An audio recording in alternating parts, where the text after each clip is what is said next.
Pada kesempatan kali ini insyaallah kita akan memasuki kajian mengenai tentang nawaqidul wudu, pembatal ibadah wudu, dan tentu nanti khilaf-khilaf apa yang terjadi di dalam. Yang pertama adalah khurujul baul awil ghaib, keluarnya air kencing ataupun kotoran, awil rih minas sabilain, ataupun buang angin dari dua kemaluan. Artinya kalau keluarnya dari dua kemaluan, ulama ijma sepakat Pak, itu pasti membatalkan wudu.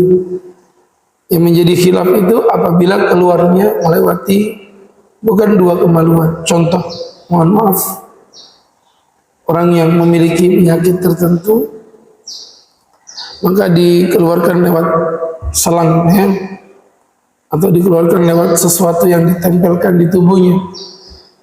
Nah ini yang seperti ini bagaimana hukumnya bagi yang menjadikan yang dilihat itu apa yang keluar?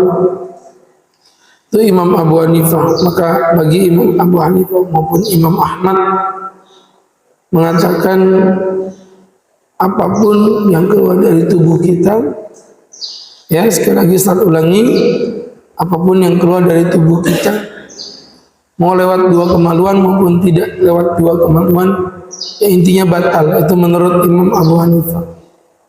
Tetapi Imam Syafi'i berbeda. Bagi Imam Syafi'i yang membatalkan itu hanya yang keluarnya melalui dua kemaluan saja. Ini Imam Syafi'i. Ala kulli hal, begitu gambarannya teman-teman yang berbahagia yang dimuliakan Allah. Tadi mengenai buang air kecil maupun buang air besar. Adapun buang angin diriwayatkan dalam hadis Rasulullah bersabda, la yaqbalu sholata ahadikum idza ahdatsa yatawadda.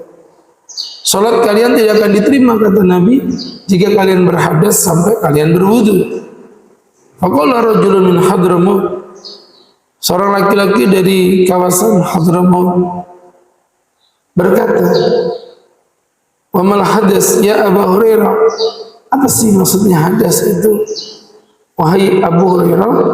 Abu Hurairah menjawab, fussa'un wa dhurratun, kentut kata beliau, baik yang fussa, ya fussa itu kentut yang tidak bersuara, atau dhurrat atau kentut yang bersuara.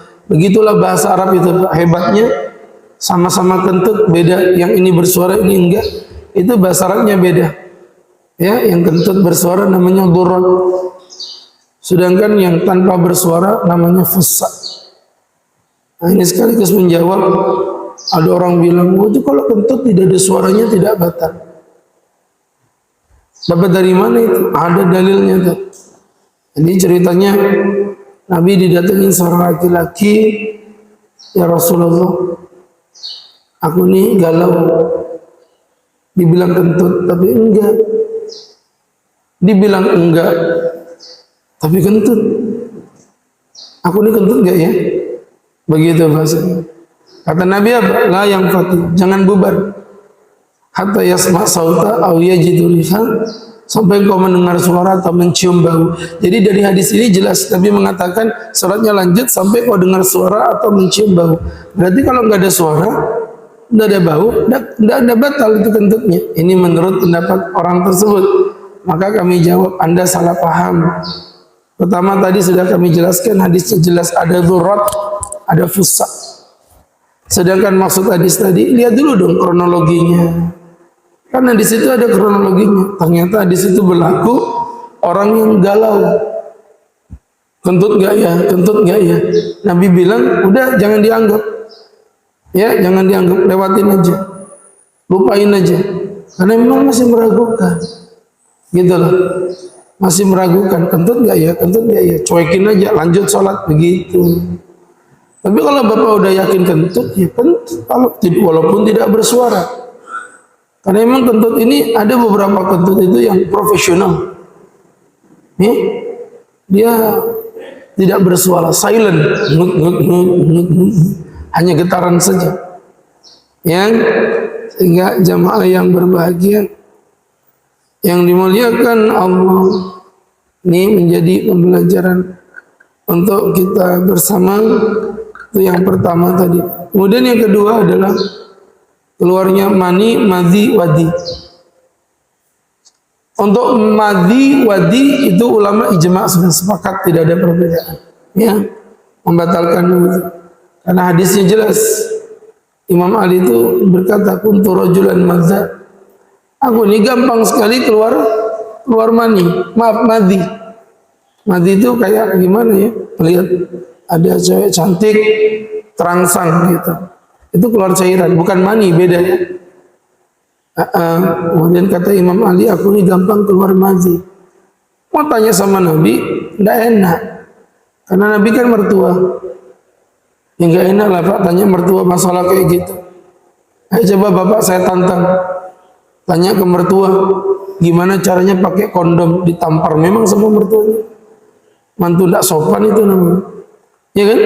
Maka begitu pula Imam Ali. Beliau ini sungkan. Tapi ini hukum. Akhirnya beliau nyuruh sahabatnya, bilang sama Nabi, kamu keluar madhi. Kira-kira apa hukumnya? Begitu. Akhirnya jawab Nabi apa? Ighsil zakarok. Cuci kemaluanmu. Wa tawadda, dan berwudulah. Ya, saya ulangi lagi, cuci kemaluanmu dan berwudulah. Ini menjadi pembelajaran untuk kita. Dari situ madhi, wadi jelas. Nah, untuk mani yang ulama beda pendapat. Tapi menurut Ustadz sih Pak, mohon maaf ya, kalau menurut saya ini perbedaannya itu perbedaan yang ya seperti perbedaan yang lafzi. Perbedaan hanya dari sudut pandang kalimat. Karena oke, anggaplah keluar mani tidak batal wudhu, anggaplah. Tapi pertanyaan Ustadz, ayo coba jawab. Gimana sih cara mengeluarkan mani? Gimana cara mengeluarkan mani yang tidak membatalkan wudhu? Mengeluarkan mani dengan berhubungan batal wudhunya. Apalagi keluar sperma dengan cara melakukan misalnya onani, menyentuh kemaluannya, batal wudhunya. Keluar mani dengan cara mimpi basah, mimpinya juga tidurnya membatalkan wudhunya. Jadi artinya secara de facto itu ujung-ujungnya mengeluarkan maninya memang membatalkan wudhu. Logikanya begitu.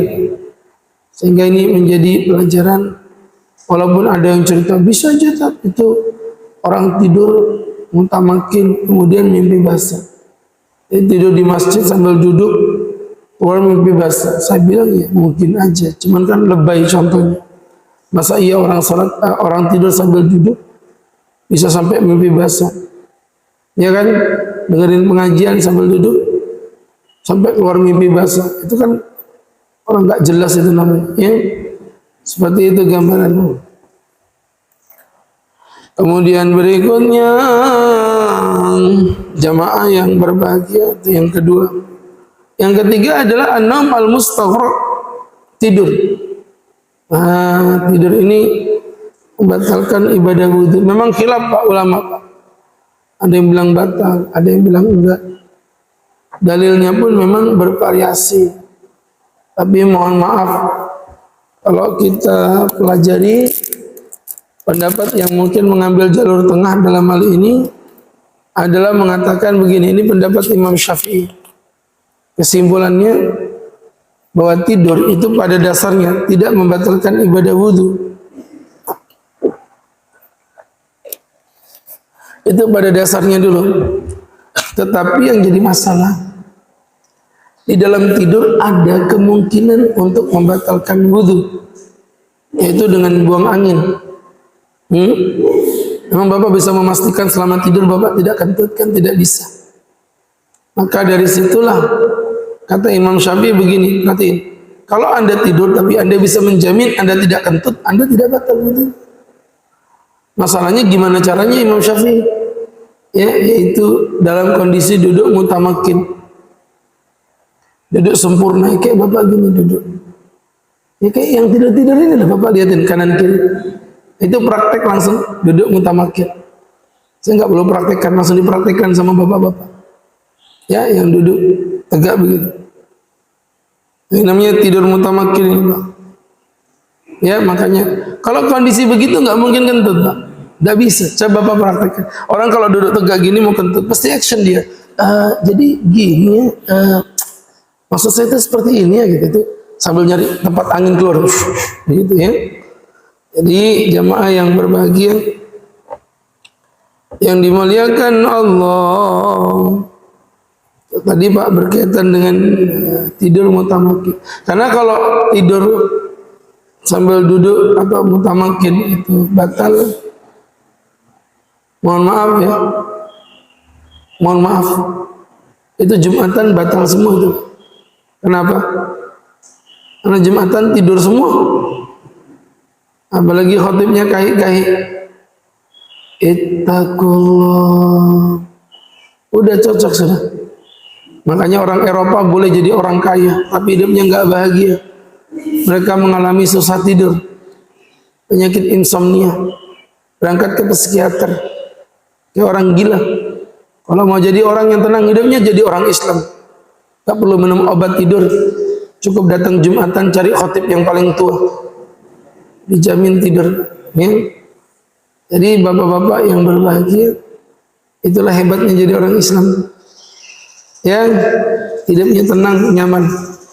Maka bapak-bapak yang berbahagia, ini tadi seperti yang Ustaz jelaskan, jadi tidur dalam kondisi mutamakin itu tidak membatalkannya.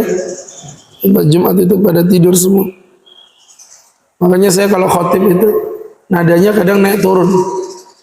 Jamaah sidang Jumat yang dimuliakan Allah, kaget. Ustaz ini kenapa sih kalau khutbah ke orang marah-marah? Karena hanya dengan cara itu supaya kalian tidak tidur. Ya kan? Loh Pak, mohon maaf itu memang luar biasa itu. Bapak datang Jumatan, jujur, ngantuk enggak waktu datang? Enggak. Waktu Bapak pulang, keluar dari Jumatan, jujur, matanya seger enggak? Seger. Waktu khotib berkhutbah, kenapa ngantuk? Coba. Itu kalau bukan karena setan itu memang luar biasa. Ya. Ya, setan itu paling takut kalau dibentak, Pak. Makanya setan kalau dengar adzan kan takut. Iya, dalam hadis diceritakan jika terdengar muadzin beradzan, maka setan akan lari terkencing-kencing hatta walahu durrat, sampai dia terkentut-kentut. Begitu, Pak. Nah, tadi malam saya ceramah di SPN Polda di Kukar. Saya baru pulang tuh jam 1:30 tadi malam. Ya, makanya ngeliat Bapak ini kayak orang kayak kabut aja rasa depan mata saya ini. Cocok sudah jemaahnya ngantuk, ustadznya ngantuk juga. Kenapa kita tidak janjian tidur aja sudah sekalian? Jadi subhanallah, ada anak-anak calon polisi itu, saya suruh adzan suaranya. Allahu Akbar, Allahu Akbar. Ngeri setan kabur. Ya, kalau yang adzan kayak beda. Allahu Akbar, Allahu Akbar. Ini kata setan ini serius gak sih ngusir aku kamu? Ya. InsyaAllah. Baik. Itu tadi Pak ya. Kemudian berikutnya zawalul akli, hilangnya akal. Baik dengan cara mabuk, pingsan atau gila. Ini di sini ulama ijma. Kalau tidur aja tadi sudah ada yang bilang batal karena kehilangan kesadaran yang setengah. Apalagi kalau mabuk, gila, pingsan, ini bukan lagi kehilangan setengah. Kehilangan semua-muanya nih Pak. Ya Masya Allah. Ini yang keempat. Jadi hilangnya akal. Kemudian yang kelima, untuk kemaluan tanpa adanya penghalang. Ini ternyata tidak sepakat di sini Pak. Imam Abu Hanifah mengatakan tersentuh kemaluan tidak batal. Saya ulangi lagi. Imam Abu Hanifah mengatakan tersentuh kemaluan itu tidak batal.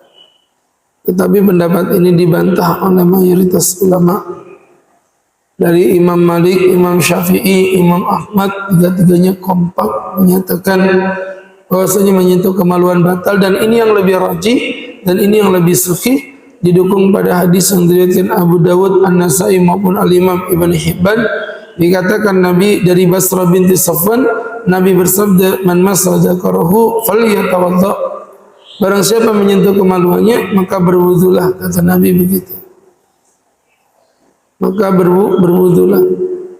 Jadi menyentuh kemaluan, tapi menyentuh langsung ya, tidak terhalang. Adapun kalau tersentuh dari balik sarungnya, nggak batal. Atau Bapak nyentuh misalnya pakai kompek gitu ya, cuman kurang kerjaan juga, ngapain juga pakai kompek ya, itu maka tidak membatalkan daripada ibadah wudhunya. Itu menyentuh kemaluan. Ini kemaluan sendiri loh ya, apalagi kemaluan orang lain lebih ngeri lagi tuh. Coba Bapak ngapain pegang-pegang punya temannya itu ya? Nah, itu wallahu a'lam, mungkin ada sesuatu kan ya. Baik teman-teman yang berbahagia. Kemudian berikutnya ini juga menjadi khilaf yang cukup hot. Bahkan ini kalau menurut saya yang paling hot, yaitu tersentuhnya laki perempuan. Yang jelas pertama bahwa tersentuhnya laki perempuan yang semahram. Saya ulangi lagi, tersentuhnya laki perempuan yang semahram, jamaah yang dimuliakan Allah Subhanahu wa taala, itu tidak membatalkan wudu, ijma, sepakat. Jadi semahram ya, kayak adik nyentuh kakak, anak nyentuh ibu, atau nyentuh mertua, nyentuh ibu tiri, itu semahram. Karena semahram ya, berarti tidak batalnya. Ini bertugas lagi, itu menurut semua ulama. Nah, yang menjadi perbedaan pendapat itu yang disentuh bukan semahram. Contoh misalnya orang lain, ya, teman kantor atau apa begitu. Nah, ini yang seperti ini membatalkan ibadah wudu atau tidak, itu yang menjadi perdebatan. Nah, perdebatan ini muncul kenapa Pak Ustadz? Karena memang ada ayat yang berpotensi menjadi sebab perbedaan. Jadi kadang-kadang itu ada yang dalilnya jelas, tetapi kekuatannya belum jelas. Ada yang kekuatannya jelas, tapi dalilnya tidak jelas. Paham? Yang saya pertegas lagi, ada yang dalilnya itu jelas. Maksudnya jelas tuh isinya nggak mengandung perbedaan, sepakat ulang. Tapi ternyata kekuatannya tidak jelas. Artinya ada khilaf. Contoh misalnya sholat tasbih. Kenapa sholat tasbih itu dipersengketakan? Padahal de facto kalau kita belajar hadisnya itu jelas. Nabi bilang kerjakan di setiap hari 1 kali. Jika tidak bisa fafi usbu marrah, 1 pekan sekali. Jika tidak bisa maka fafi kulli syahrin marrah, sebulan sekali. Jika tidak bisa maka fafi kulli sanatin marrah, setahun sekali. Jika tidak bisa juga maka fafi amrika marrah, seumur hidup sekali. Jika nggak bisa juga maka nggak usah hidup aja ya. Jadi masya Allah, bapak-bapak yang berbahagia, perhatikan, sangat jelas perintah untuk sholat tasbih. Tapi kenapa ada orang tidak mau sholat tasbih seperti Imam Ahmad bin Hanbal, seperti Al-Imam An-Nawawi? Karena mereka mengatakan di sini dhaif. Ya tentu kita menghargai, kan ulama yang kita hargai. Tapi pendapat yang mengatakan di sini sahih juga nggak cemen-cemen. Imam Syafi'i, Imam Muslim, Imam Abu Dawud, Imam Al-Hakim Al-Baihaqi, Imam At-Tirmidzi, bahkan Syekh Al-Albani pun mensahihkan hadis ini. Jadi kalau kita belajar itu biasa gitu Pak, di dalam kitab hadis itu begitu. Makanya kalau hadis itu ada yang mengatakan sahih, ada yang mengatakan dhaif, Anda nggak bisa jadikan hujah itu untuk membid'ahkan orang, nggak bisa. Nah, ini yang kasihan ini kan beberapa teman-teman kita itu merujuk pada 1 orang. Hadis ini disahihkan oleh Syekh Al-Albani, tapi dia nggak ngelihat ulama-ulama lain yang mendhaifkannya atau mensahihkannya. Jadi selama itu masih ada perbedaan, maka Anda nggak bisa menjadikan hujah untuk membid'ahkan orang. Ya, paham ya? Ini kadang-kadang kan begitu, Pak. Ini teman-teman yang dimuliakan Allah, tadi yang pertama. Atau yang kedua, kekuatannya udah pasti sahih. Contoh yang kita bahas kali ini langsung dari Quran. Jelas, kalau Quran bukan sahih lagi, bahasanya mutawatir. Ya, namanya mutawatir. Jadi teman-teman yang berbahagia, yang dimuliakan Allah, Allah berfirman dalam surah Al-Maidah yang ke-6, "Aw lamastumun nisaa," atau engkau menyentuh wanita. menyentuh wanita. Ini Quran. Kekuatannya nggak usah Bapak ragukan lagi. Kalau Quran itu pasti mutawatir. Pertanyaannya, makna menyentuh ini apa?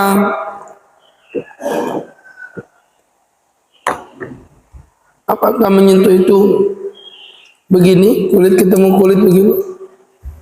Atau menyentuh itu maksudnya berhubungan suami istri? Karena memang dalam literatur Arab menyentuh itu dimaknai dengan dua perkara. Seperti contoh Rasulullah, Allah berfirman misalnya, jika engkau menikahi wanita waqad faratu lahunna fardhu, sudah kau berikan mereka mas kawin, kau tetapkan mas kawin, maaf, kemudian ternyata kau ceraikan istrimu tadi, nisfu ma faradtum, maka engkau diwajibkan, maaf, engkau beli sebelum engkau menyentuhnya, kata Allah, itu menyentuh itu maksudnya bukan menyentuh begini, maka kembalikan mas kawinnya 50%. Itu dalam ayat itu menyentuh maksudnya berhubungan suami istri. Nah, disitulah khilaf di antara ulama. Makanya mohon maaf Pak ya, khilaf di antara para ulama itu dalam menafsirkan ayat tersebut. Nah, ada orang yang masih unyu-unyu terus bilang, kalau memang begitu ngapain kita ngikutin ulama, kembali ke sahabat Nabi aja. Ulama ini bingungin orang. Sahabat Nabi, salafun as-salih yang lebih dekat dari Nabi, mereka lebih paham terhadap ayat Al-Quran. Oke, sekarang buka kitabnya. Ternyata yang menjadi sebab khilafnya ulama dalam hal ini justru penafsiran sahabat. Maksudnya Pak Ustaz, Al-Imam Ibnu Abbas mengatakan menyentuh itu maksudnya adalah berhubungan seks. Sedangkan Imam Ibnu Umar maupun Imam Ibnu Mas'ud mengatakan menyentuh itu maksud menyentuh kulit dengan kulit. Perhatiin. Jadi kalau kita belajar nih sama-sama sahabat nih. Ayo sekarang Anda ngomong. Anda sekarang udah mulai ngomong, kita ikut kepada para sahabat. Sahabat mana yang mau Anda ikuti? Kita nggak usah ikut ulama, ikut para sahabat. Sahabat mana yang mau Anda ikuti?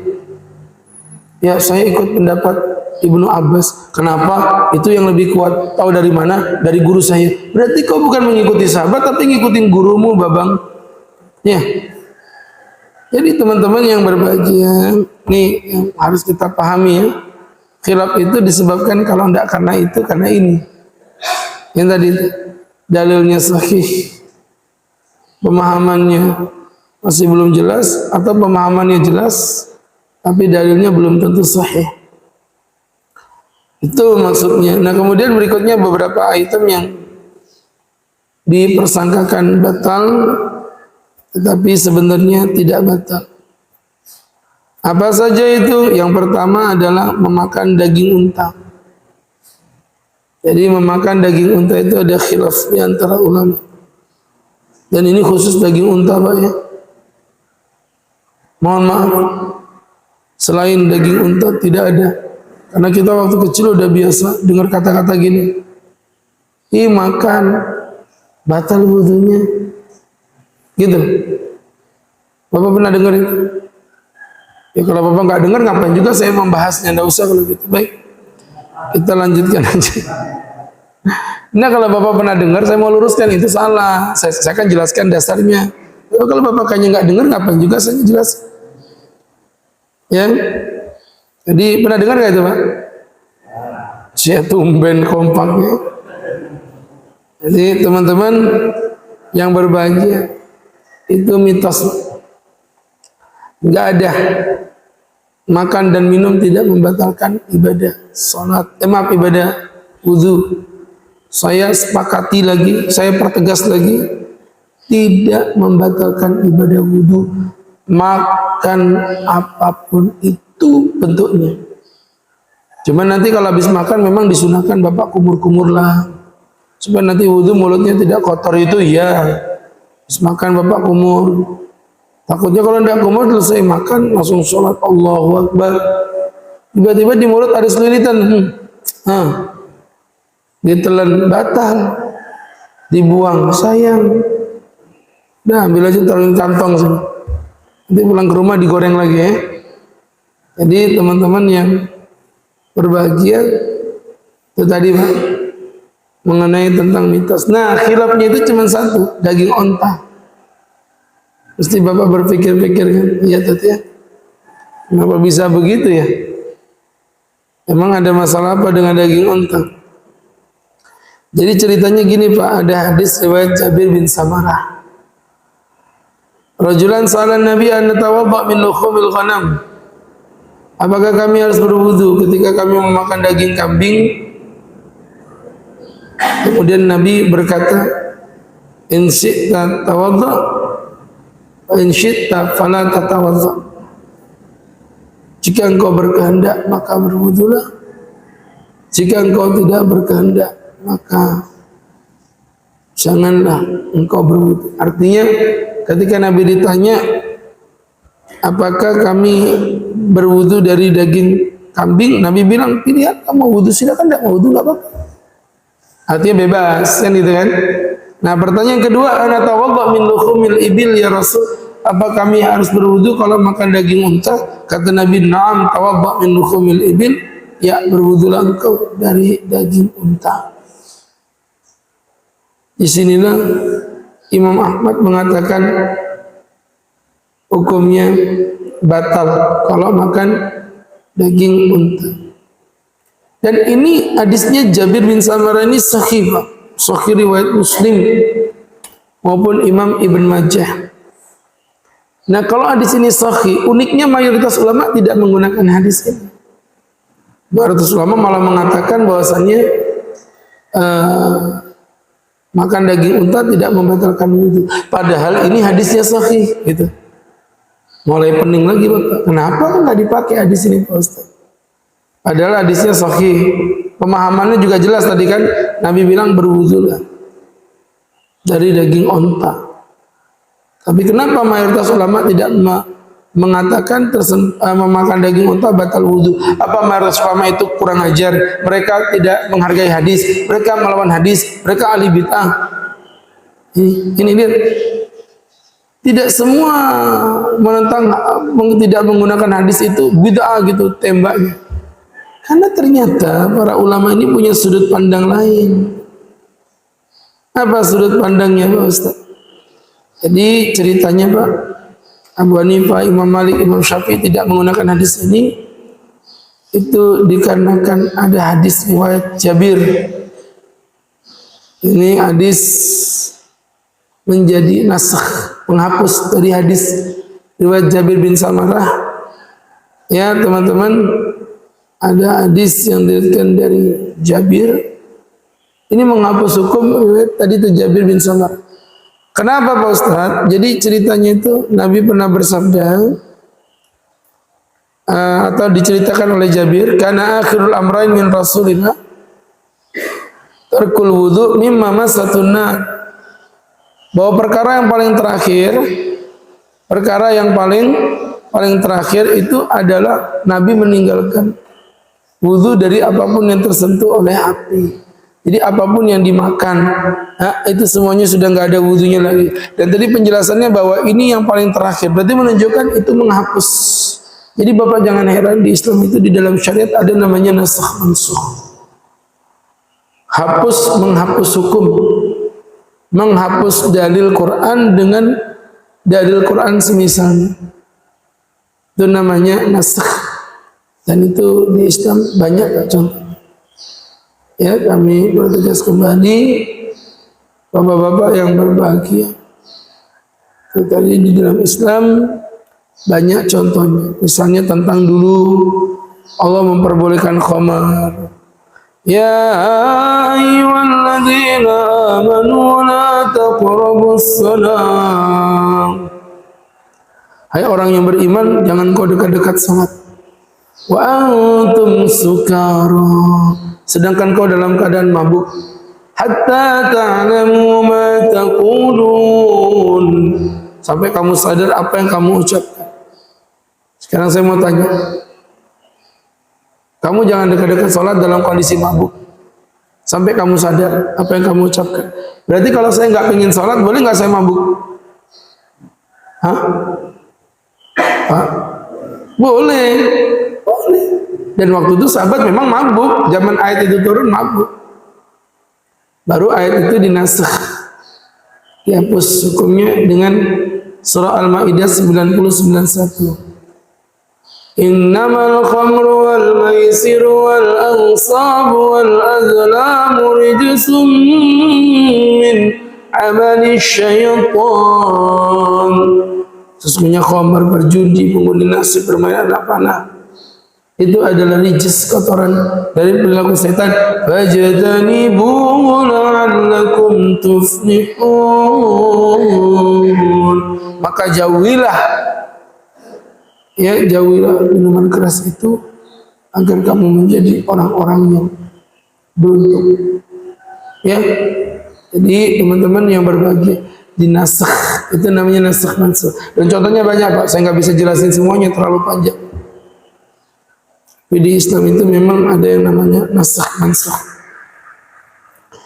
Baik, jamaah yang dimuliakan Allah.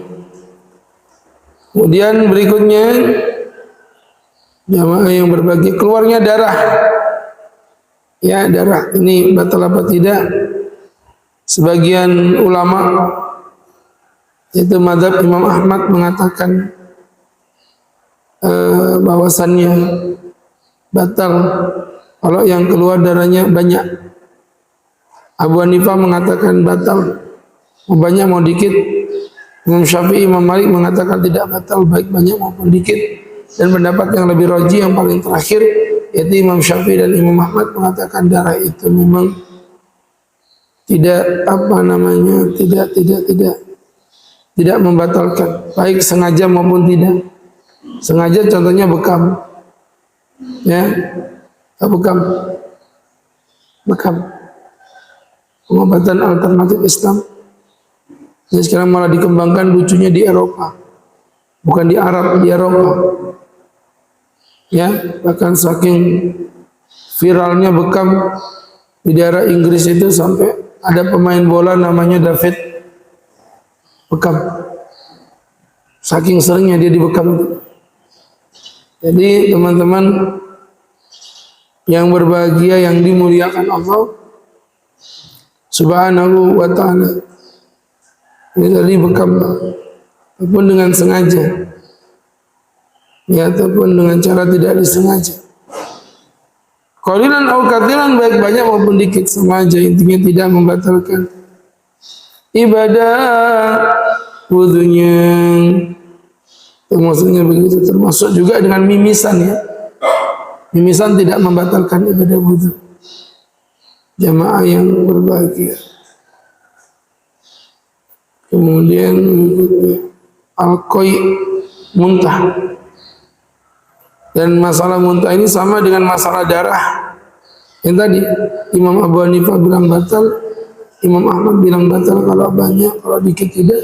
Imam Syafi'i dan Imam Malik mengatakan batal. Maaf, tidak batal.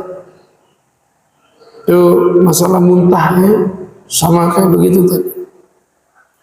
Kemudian berikutnya dehem. Mesti Bapak bingung, wah, masa dia bisa batalkan wudhu? Ada ulama bilang begitu. Ini saya kasih urutan, Pak. Pertama, ulama ijma sepakat bahwasannya tertawa di luar sholat itu tidak membatalkan wudhu. Di luar sholat, satu. Atau dehem, sama ya, dehem atau tertawa di luar sholat tidak membatalkan wudhu. Yang kedua, ulama juga berijma bahwa tertawa atau dehem di dalam sholat itu membatalkan sholat. Ulama sepakat itu. Ya, dehem yang dibuat mainan itu, ada cewek lewat, beda kalau dehem sakit itu beda. Ya, sama juga ada orang tertawa sakit itu kayak tertawa yang sama kayak bersin itu, model gitu-gitu. Acim gitu ya, atau batuk begitu. Bapak sampai 100 kali itu nggak membatalkan sholat. Bapak nggak batal, kanan kirinya yang batal. Takut memang di sini COVID Pak Ustaz. Ya, nah, itu maksudnya. Nah, yang ketiga ini baru menjadi perbedaan. Apakah wudhu itu membatalkan? Apakah tertawa atau dehem tadi membatalkan wudhu atau tidak? Nah, di situ ulama beda pendapat. Bagi Imam Ahmad batal. Bagi Imam Syafi'i ternyata teman-teman yang berbahagia, yang dirahmati Allah, mengatakan tidak batal. Baik Imam Syafi'i, Imam Ahmad, Imam Malik tidak batal. Kemudian berikutnya termasuk yang tidak membatalkan wudhu adalah dikarenakan keraguan, kebimbangan dalam berhadas. Itu juga nggak batal, baik. Ini teman-teman yang dimuliakan Allah Subhanahu wa ta'ala, tentu menjadi pembelajaran untuk kita bersama. Ya, itu kebimbangan tuh gimana maksudnya Pak Ustaz? Jadi kan ada Pak ya, orang itu bimbang, ragu. Yang tadi hadisnya Ustaz baca di awal tadi dari Abdullah bin Zaid, sukiya ilan Nabi, Nabi diberi curhat. Seorang laki-laki yang merasakan kayak dibilang kentut tapi enggak. Dia bilang enggak, tapi kentut. Bingung. Nabi bilang la yang fatil la yang surut. Jangan kau bubar dari sholatmu. Ya, kata Nabi, jangan kau bubar sholatmu. Hatta yasma' sauta, sampai kau mendengarkan suara, au yajidu riha, atau kau mencium bau. Begitu. Makanya ada kaidah al-yaqinu la yuzalu bisyak, keyakinan tidak dapat dihilangkan dengan keraguan. Paham? Contoh, tadi Bapak yakin wudu, yakin tadi kan ketemu saya di tempat perwuduan. Cuman habis wudu itu bingung, saya ini kentut gak ya? Kentut gak ya? Berarti itu kondisinya wudu apa kentut ya? Hah? Kondisinya wudu apa kentut? Kondisinya wudu. Karena wudunya yakin, kentutnya ragu. Tuh ya. Beda halnya kalau Bapak gini, Bapak yakin kentut. Orang tadi teman Bapak pingsan, Bapak kentutin. Cuman habis kentut tadi itu wudu apa cuci muka ya? Wudu apa cuci muka ya? Berarti itu hukumnya wudu apa kentut? Kentut. Karena wudunya ragu, kentutnya yakin. Al yakinu la yuzalu bisyak. Ambil yang yakin, buang yang ragu. Salatku 2 apa 3 ya? 2 apa 3 ya? Ambil yang yakin. 2 sama 3 itu yang yakin yang mana? 2. Tuh 2 titik ya? Tuh 2, 3. 2 titik dibawahnya 1, 2. Yang bisa dilingkari angka berapa? Angka 2. Jadi yang 2 udah yakin, yang ketiga ragu. Kata Nabi, 2 sama 3, 2. Kok betulan itu 2? Alhamdulillah, betul, pas. Kok itu salah? Berarti otomatis sholat kita jadi nambah 5 rakaat. Maka kata Nabi, itu adalah sedekah yang diberikan oleh Tuhan kepada kalian. Masya Allah. Ya, begitu Bapak-Bapak yang dimuliakan Allah Subhanahu wa ta'ala, kami pertegas lagi, itu namanya sedekah yang diberikan Tuhan kepada kalian. Jadi teman-teman, itu dalam kondisi gitu. Aku tadi tuh salatku 3 apa 4 ya? 3 apa 4 ya? 3. Tawaf tadi tuh 5 apa 6 ya? 5 apa 6 ya? 5. Begitu. Istriku 1 apa 2 ya?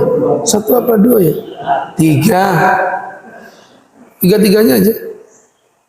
Jadi teman-teman yang berbahagia, ini mudah-mudahan bisa menjadi pembelajaran dan motivasi untuk kita bersama. Insyaallah nanti menyisakan 1 bab lagi di bulan depan, kita akan bahas tentang pernak-pernik ibadah wudhu. Apa saja nanti termasuk di dalam yang agak hot-hot. Seperti boleh nggak orang yang batal wudhu menyentuh mushaf dan lain sebagainya. Ini tentu akan menjadi pertanyaan yang cukup pelik ya. Nanti kita akan bahas insyaallah di kajian minggu depan dengan izin Allah Subhanahu wa ta'ala.